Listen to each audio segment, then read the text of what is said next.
Hello, folks. Hello, everybody. And we're live. Hello, and welcome to another episode of Comic Shop Talk Live.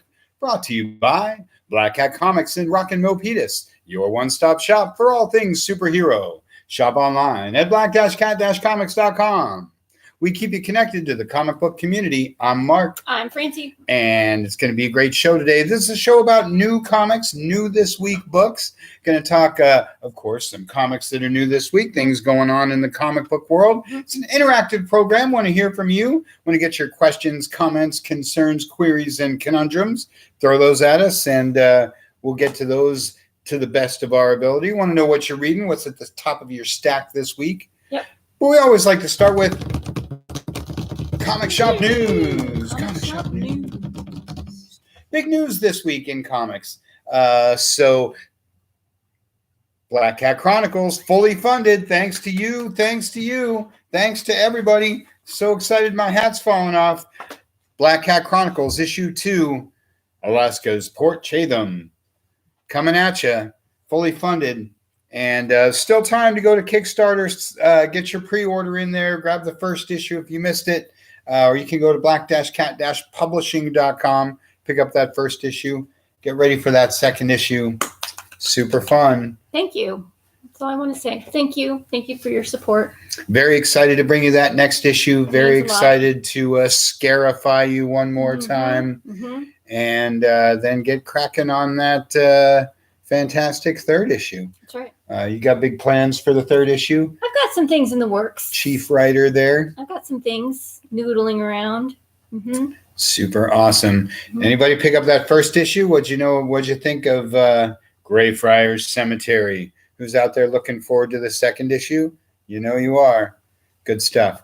Also, big in this week's Comic Shop news is Comic-Con at home.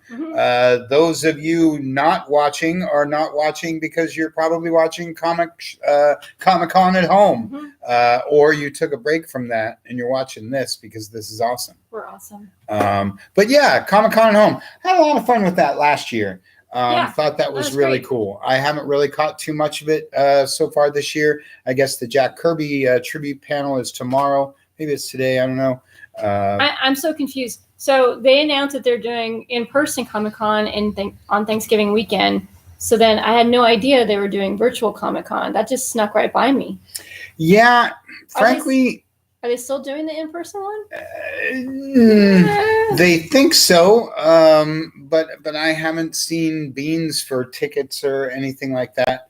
The Comic-Con at home thing hasn't quite been as marketed and as out there this year as it was last year. Last year was like one of the biggest things going, and then DC got in on it with their Fandom thing, which I think they're doing again. Maybe they just did it. But either way, I had a good time with it last year. I look forward to checking out some of that stuff. Panels are one of the biggest and best parts of Comic-Con. You can go to local shows. You can buy comic books anywhere.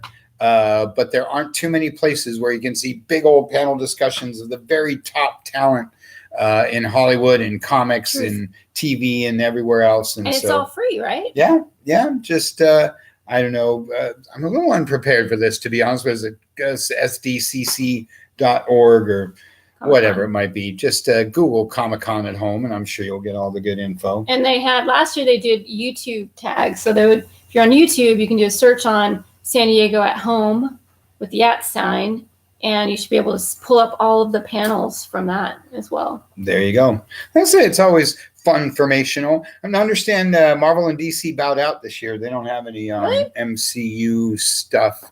There's no Hall H for Comic-Con at home this year, but that does not compute. Yeah, I don't know what their deal is with that, especially since they announced they got Hawkeye and Miss Marvel coming at us on Disney Plus this year.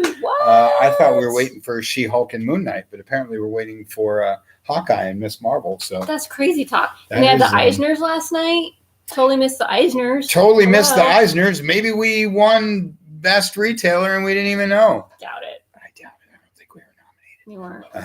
But I'll be checking that out too, which is one of my usual plugs for Comic-Con, which is look up the Eisner winners and check those books out. I have no idea who won this year, but It's usually a great batch of stuff, and usually a sort of unique mix of stuff, not your usual kind of superhero stuff. So always encouraging folks to check those Eisner winners. See, Good times. I guess that might wrap it. Do you have anything for Comic Shop news? I don't think so. Anybody out there have anything for Comic Shop news? What's going on in the world of comics that your fellow comic people might not know? Seems like there's always some sort of something coming down the pike, either an MCU announcement or something. But check out Comic-Con at Home. Check out Kickstarter. Live, probably 1 week left for a second issue of our Black Cat Chronicles. Exactly 1 week. Exactly. Mm-hmm. And then we'll do what we came here to do and get into some comic shop talk. Comics. Live. Why don't you start us off? What's your book of the week? So it was kind of a small week for me. There wasn't a lot of horror this week. But, you know, Tom King, he just like knocks it out of the park every single time. So Supergirl World of Tomorrow issue 2 of 8 came out this week. I am not a huge fan, don't tell him, of the Super family. I'm more of the Black Gothic Batman family is more of my wheelhouse. But it's Tom King, so I had to pick it up. And it's Bilquis Everly, who is an amazing artist if you haven't checked out their work. So the story plot is issue 1. Supergirl is trying to be normal and be, you know, in another world, another planet where she's not known, so she can get drunk without a yellow sun. So she's got to find a planet with a red sun. She wants to go get drunk on her 21st birthday and feel the effects of it and not have anybody say, Supergirl, but we need you to save the planet. Supergirl, my cat is trapped in the tree. Can you come and get her down? So she just needed a day off, basically. Well, she didn't really have a great day off because in issue 2, not how it works in comics. The end of issue 1, no spoilers. So her plans for coming back home easily and smoothly don't happen. And so now she's stuck and she's with this other gal who's trying to avenge her father. And it's just mayhem ensues. It's a fantasy sci-fi thing. The art is spectacular. Let me show you some stuff. But like with the first few panels of Supergirl, Tom King did it again. I'm like, damn it, now I like Supergirl. What did you do, Tom King? Now I got to read all her stuff. I mean, look at how beautiful that is. And of course, Superman Authority came out this week too. Little splash for that. Let me show you another one. So that was really fun. It feels like, you know, because Bilquis did The Dreaming, it feels like The Dreaming if you guys were reading that. That's cool. Very wordy. Parts of it are laugh out loud funny. The main character is hysterical. So it's a great read and pick it up. Even if you're not part of the whole super family thing, I get it. You will like this book because Tom King does a superb job storytelling. Yes, he does. Of course, anybody that's ever seen me do anything knows I'm a huge fan of the Super family. Big fan of Supergirl. Always pick up Supergirl books. And, you know, we're big fans of Tom King. Yeah. The thing he does where he got you with that is that he personalizes his characters very strongly. Yeah. He, right off the bat, gives them a personality and gives them an angle that you care about.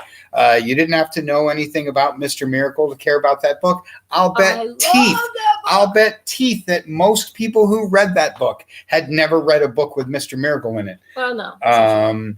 And yet he, you know, again, got you attached to the character. He's doing the same thing in Strange Adventures. Did the same thing with Batman and Catwoman. Oh, so good. You like say he personalizes everything really strongly. His Joker. And that's a big part of what makes Supergirl work. One thing where her title generally falls apart, no offense to the lots of great writers and artists who have done Supergirl over the years, it almost immediately descends into, sure, but why couldn't this is just a Superman story with Supergirl. This is just a Superman story with Supergirl. And that's fine. That can be fine, but people want a different character. That's why you're reading the book. And so, like I say, he comes at it from an angle of what makes Supergirl different from Superman. and not too many writers think to do that, but that immediately separates her and makes her interesting, and then you tell your story, and it's a good story. Plus, crypto's in it. And I mean, you come know, on. and anyway, Tom King's awesome for that. Like I say, he makes you care about the character, and that's the only thing that makes a story work. If you don't care about the character, then why are you reading this? And so, anyway, if he can make you care about Supergirl, then that's exactly what I'm talking about. Yeah. Like I say, he makes characters interesting. Correct. And that's why he does characters like Mr. Miracle and Adam Strange, and characters he knows you don't necessarily have a huge connection to. But he gives you that connection. Sorry to interrupt. What did he just announce last week? We talked about the Human Target, That's which is right. another thing. Most That's people, you have probably do not own a Human Target comic. You probably don't remember the TV show. But if you're, I guess there was an 80s book people might remember. There's a Vertigo thing, right? But originally it was like a 70s thing.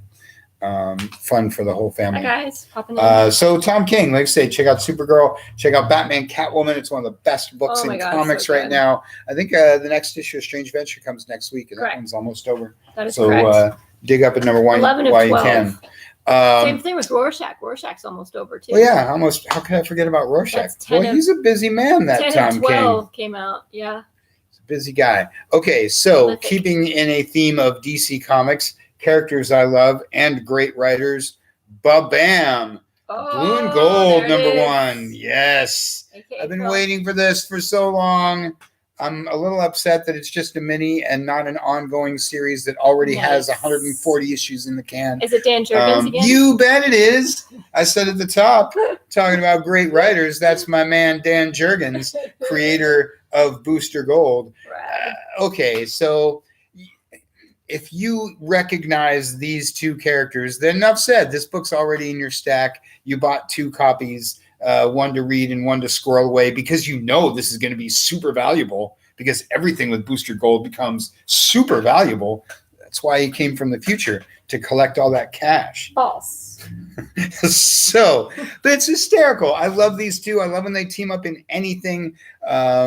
They've been in lots of books together, most notably Justice League International, Booster Gold. Dan Jurgens did a million things. Dan Jurgens is known as the guy who killed Superman, but to me, he's the guy who created Booster Gold and the guy who made this all-time legendary team-up. Blue Beetle was around long before Booster Gold. Blue Beetle is an old Carlton character created by Steve Ditko, creator of Spider-Man. Blue Beetle has a huge history in comics, and I've been a long time fan of Blue Beetle. But he's just a costumed adventurer like a lot of other guys. I always say he's Batman without the drama. But you team him up with Booster Gold, and it's just chemistry, and it's magic, and it's hilariousness, and it's superheroics at its best. You might remember the Justice League Unlimited episodes, on and on. If you love superhero stuff, if you want a good laugh, like Tom King, sort of the opposite of Tom King, Dan Jurgens does great characterization. He creates characters that you care about, but not like with serious drama, just like with hilarity and hijinks. So speaking of Tom King, Heroes, I'm getting confused because Marvel had a title that just finished called Heroes Reborn. What was Tom King's hero mini 12 issue? Because that was a big Heroes in Crisis. Heroes in Crisis. That was a big, huge love affair between Booster Gold and Blue Beetle also. So fantastic book. Don't ask me how Ted Kord came back. I don't know. It's comics. It's comics. It doesn't matter. Just pick up the book and read it. A wizard, a Green Lantern, Kang. I don't know. Somebody snapped their fingers. A crisis unhappened, and here we go. That's some cool art. Like I say, it's just everything that makes comics fun. It's the light side of superhero books. There's always some sort of apocalyptic thing going on. So this is just good fun for the whole family, and it is wordy because that's what you got to do to tell jokes. You got to have a lot of words. I have a question. So, is it more humorous than it is action adventure? Good question. No. Would you classify it as a humor book or a superhero book? Oh boy, it's both. It's both. It's probably because it's like that's why I might struggle. It's like 55-45 depending on what you want to pick. because in order for there to be superheroes, you have to have the action and the explosions and the aliens and the villains and the Justice League in danger.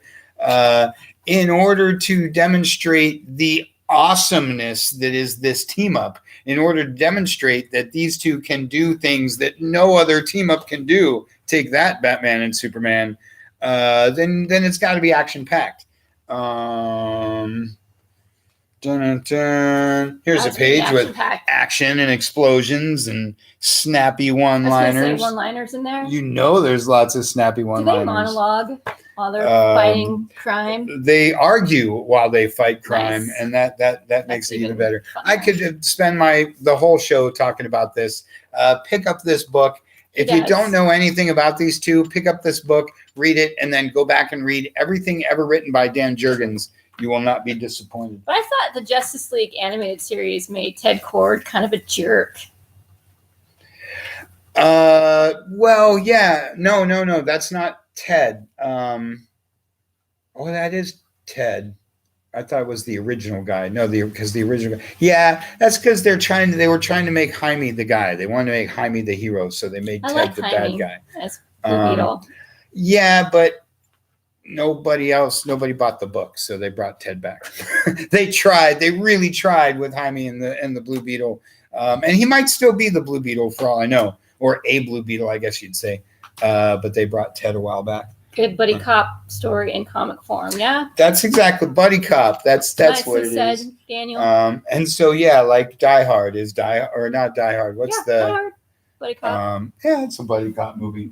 Okay, so while I'm on the subject of number ones and DCs and books I really like, let's Lethal talk Weapon. some. That's what I was thinking. I was going for Lethal Weapon. Is Lethal Weapon buddy cop? It's a buddy cop movie. It's not action and it's not comedy. It's both. So Shazam, I love Shazam, or Shazam as people call him. Of course, he's got a book because his movies are rolling and all that kind of thing. As it says on the cover, spins out of Teen Titans Academy. I'm not reading Teen Titans Academy, to be honest with you, but I pick up any Shazam book, and especially any first issue Shazam book, because he's just a great character. I've always loved Billy Batson. I love a book where the hero and the sidekick are the same person. Here's some kind of, getting the job done art, showing you Billy hanging out with Raven there. Okay, so the gist is he's lost his connection to his immortality. He says the magic word and nothing happens. And so how come? What has happened to the wizard and to Billy's powers and all that kind of stuff? You'll find out in this new miniseries by Sheridan. I don't know. It's not Eaglesham who did the last one, but anyway, Billy Batson's back in a new series. Grab this. Get ready for your Black Adam, your stuff. Yes. I have a question. So, for those of you ancient like me with gray hair, Shazam, the TV show that came out in the 70s, right? Mm-hmm. What was with the Winnebago? Did they have to travel around to find crime? Why were they nomads? Yeah, I guess that's the point. They were roaming the country searching for people who need help. They should have picked up Bruce Banner on his yeah, you'd think. Be driving along, pick up Bruce Banner, then see Billy get smashed out the side of that Winnebago. Yeah, that's the idea in TV. You always have. That's why Bruce Banner walks off into the sunset at the end of every episode, because you got to have a new location. Unlike comics where you can just hang out in New York City and wait for. Why do aliens always invade New York City? I guess they invade Tokyo too. Marvel and DC Comics came from. But it'd be like you could get to Chicago and have free run of the place, apparently, but because everybody's in New York. But anyway, yes, they roamed the country in the Winnebago, waiting to team up with ISIS. I was young in the 70s, and even I remembered it being cheesy. It's like, man, this is cheesy. You know, the kids today, you don't know how good you have it. All of you who grew up with the MCU, the older ones who grew up with the Batman animated series, you don't know how good you have it. No. We had to grow up HR Puffin stuff. Shazam driving around in a Winnebago. Okay. What was that about? I love the old Superman show. Linda Carter. Come on. Now, that was awesome. But you go back and watch some of those episodes. Those are pretty cheesy. The Hulk show was passable. But in the old Superman show, she's Wonder Woman. The guy would shoot at Superman, and the bullets would bounce off his chest. Then the guy would empty the gun, and when the gun ran out of bullets, he'd throw the gun at Superman, and then Superman would duck. He'd always duck, and the gun would move. So you stood there when the guy shot you, but you moved when he threw the gun. And they did that in every episode. Smart. And over the years that they made the show, no one ever said, Superman probably wouldn't sidestep a guy throwing a gun. He wouldn't have to duck. Anyway, ever. As I say, those of you who grew up with Batman animated series, who grew up with the MCU, kids who are now growing up with Disney Plus, you're super spoiled and I'm jealous. Go back and watch Kiss Meets the Phantom of the Park, and you'll see what I got stuck with when I was a kid. Even Kiss hates that show. Okay. Just a little bit of lightning round because I got to get to my Marvel stuff, and this show doesn't go on all day. Nightwing and Catwoman. These are two of the best books in comics. Two books you might not be reading. Everybody's following Nightwing right now. I don't think enough people are reading Catwoman. Two really great books, great stories and great art. Two great Bat characters.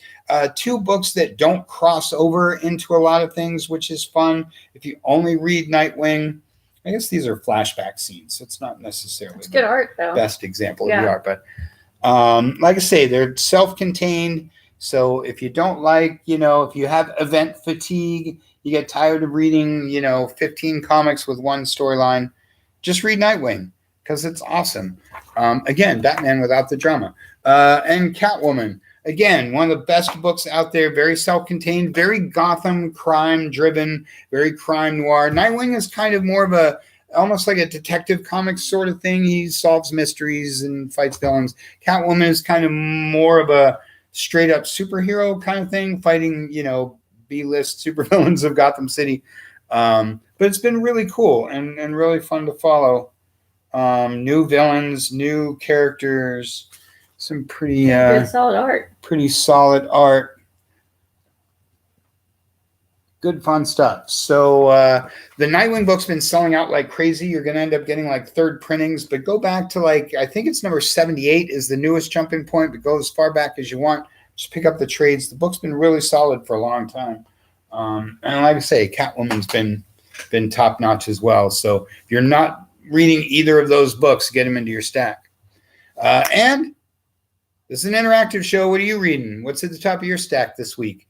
What was the book you liked best? What did you read last week? What are you looking forward to next week? That was the only book in your stack? That's it, man. It's light for me this week. All right. Well, then I'm going to keep going. I had some awesome Marvel books this week.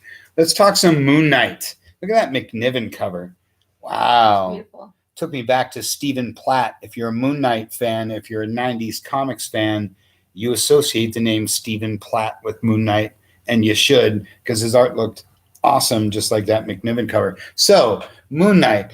Things you need to know about Moon Knight. Number one, he's got a Disney Plus show coming. Rereading Fear Agent. Nice. Oh, nice. Moon Knight has a Disney Plus show coming. So you want to check out some Moon Knight. If you don't know anything about the character, pick up this issue. Pick up, there aren't a lot of Moon Knight trades in print at the moment, which is kind of unfortunate, but they've got all kinds of great books. The Epic Collection, of course. Now that I think about it, the last book was done by Warren Ellis, and that's probably why it's not in print right now, because Warren is in the cancel club. So Moon Knight. Oh, the other thing you need to know, Moon Knight is not Batman. Moon Knight is not Batman. He might look a little like Batman, but the character is nothing like Batman. Here's some of that cool interior art. That's gorgeous. Yes, it is. So for those of us that don't know anything about Moon Knight, So the first thing you need to know is got a show coming. The second thing you need to know is he's not Batman. The third thing you need to know is that Moon Knight is the Fist of Khonshu. Khonshu is an ancient Egyptian god, and he bestowed powers on Mark Spector to serve as his agent. There's a sort of a strange religious theme that goes on. You know, he's the protector and all these kind of things. It's sort of hard to explain. You got to read the book. But he is the priest, the Fist of Khonshu, and he fights for justice, protects people. Yes, he only operates at night, so that's kind of like Batman. Yes, it's all about justice, so that's kind of like Batman. Yes, he throws moon-shaped things, so that's kind of like Batman. But like I say, the character himself is very different. He's has multiple aliases, and he's a former military guy. I missed it. Moon Knight's awesome. That's what you need to know. He's basically a former mercenary, and now he's the Fist of Khonshu. He's the priest. Head priest of this strange, violent religion. And so that's like when there's like a spiritual or like a paranormal or supernatural bent to stuff. That makes it even more exciting. There's a super spiritual, supernatural bend to Moon Knight, and that's awesome. That's great. So again, yes, he looks like Moon Knight. Everybody always says he's Marvel's Moon Knight. No, Daredevil is Marvel's Moon Knight. Frank Miller proved that. So anywho, pick up Moon Knight. Excuse me, and get ready for the new Disney Plus show. Choked up there talking about Moon Knight. Yes, because he's awesome. Love and he Moon fights Knight. an old Spider-Man villain. He reminds me of not Spectre, Phantom Stranger. Yeah, it's a little Phantom Stranger, a little Spectre in there. So Amonic, Stephen Platt went into storyboarding for movie and games, made his mark with all of his detailed comics for his time. Brad, yes. Yes, he is. There's the first page, and that's just really cool. That's what Moon Knight's all about. And yeah, Stephen Platt was awesome, and yes, he did. I can't say he, made way for guys like McNiven. I guess that goes all the way back to the George Perez's and whoever else. But he definitely popularized this kind of style, and yeah, I was a big fan of his work. Moon Knight 55. Speaking of fawning over artists, Kelly Jones had a birthday yesterday. Happy birthday, Kelly Jones. Happy birthday, Kelly Jones. One of my all-time faves. Yes, bat artist extraordinaire, Kelly Jones. Love me some Kelly Jones Batman work. Kelly Jones, lots of work. Kelly Jones in my life. I'm going to go on a limb and say that was around 95. Was that the mid 90s that he was doing all that great Batman stuff? There's We've like got some on our website. Run. Maybe it was late 80s, early 90s. Yeah, probably late 80s, early 90s. But either way, happy birthday, Kelly Jones. Yes. You're an extraordinary artist. We love your work. Viewers at home, Google Kelly Jones and buy everything he ever did. And yeah, go to black-cat-comics.com. Take a look at all of those cool Black Cat classics. Speaking of, so for those of you that are watching right now, we've got a little secret sale going on. Secret sale. We're not quite advertising it just yet. So if you go to our store and click on collections, each collection will have a specific code to give you 50% off. Don't tell. That's a lot. So pick up some of those Batman back issues by Kelly Jones. Check it out and buy it up before we announce it more broadly. There you go. Take advantage of that before the masses. All right, with just a couple minutes left, got to say, Savage Avengers. Pick up Savage Avengers. That's Ghost Rider there on the cover. Haven't seen an issue of Savage Avengers in a little while. It's one of my favorite books, a little like Immortal Hulk. It's just been very awesome from the beginning. It's really cool to see Conan and Wolverine and Ghost Rider and sort of the dark side of the Marvel universe. Let's show them that. I was going to say, picture. That's a pretty good one. That's pretty cool. Creepy. Creepifying. Conan, an Avenger? Yes. There they are, strung up in spider webs. What's up, Gordon? So Savage Avengers, tons of fun. Pick up the first trade. You'll see what I'm talking about. There's one sort of mastermind villain going on in the whole thing. Doctor Strange shows up. Like I say, just sort of fun to see the heavy hitters, the dark side bad guys or dark side good guys forming a team. Fun to see an Avengers team without Captain America.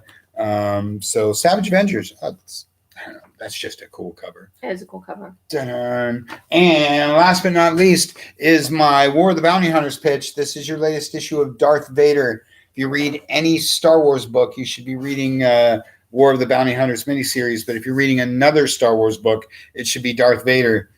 The main book, of course, is awesome. Dr. Aphra's awesome. But who's cooler than Darth Vader? Good stuff. So check out all the different Star Wars stuff, but pick up some Darth Vader because that's awesome. Do we have any previews into what's going to happen for Kazi's Classics next week?